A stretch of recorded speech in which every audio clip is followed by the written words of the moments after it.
Hi friends, ഇന്ന് ബ്രേക്ക്ഫാസ്റ്റിന് അപ്പമായിരുന്നു കേട്ടോ. അതിൻ്റെ കൂടെ നല്ലൊരു കറിയായിരുന്നേ.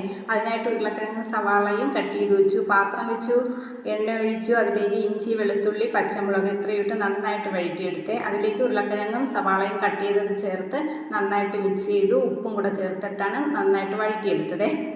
അത് വഴഞ്ഞു വന്നപ്പോഴേക്കും അതിലേക്ക് തിളച്ച വെള്ളം ഒഴിച്ച് മിക്സ് ചെയ്തതിന് ശേഷം അടച്ചു വെച്ച് വേവിച്ചെടുത്തേ.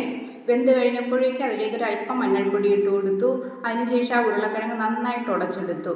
പിന്നെ ഇതിൽ ചേർത്ത് കൊടുത്തത് കുരുമുളക് പൊടിയാണ്, അല്ലാതെ ഇതിൽ വേറെ മസാലകളൊന്നും ചേർക്കുന്നില്ല കേട്ടോ. ലാസ്റ്റിൽ നല്ല കട്ടിക്ക് തേങ്ങാപ്പാൽ എടുത്ത് വെച്ചിട്ടുണ്ട്. ആ തേങ്ങാപ്പാലും കൂടെ ചേർത്തത് മിക്സ് ചെയ്ത് കഴിയുമ്പോഴത്തേക്ക് നമ്മളുടെ അടിപൊളി കറി ഇവിടെ റെഡി ആയിട്ടുണ്ട്. അപ്പത്തിൻ്റെ കൂടെ, ചപ്പാത്തിയുടെ കൂടെ എല്ലാം കഴിക്കാൻ നല്ല ടേസ്റ്റാണ് കേട്ടോ. അപ്പോൾ വീഡിയോ ഇഷ്ടമായെങ്കിൽ ലൈക്ക് ചെയ്യാനും സബ്സ്ക്രൈബ് ചെയ്യാനും ഒന്നും മറക്കരുതേ. മറ്റൊരു വീഡിയോയുമായി വീണ്ടും വരാം. അതുവരെ എല്ലാവർക്കും ബൈ ബൈ.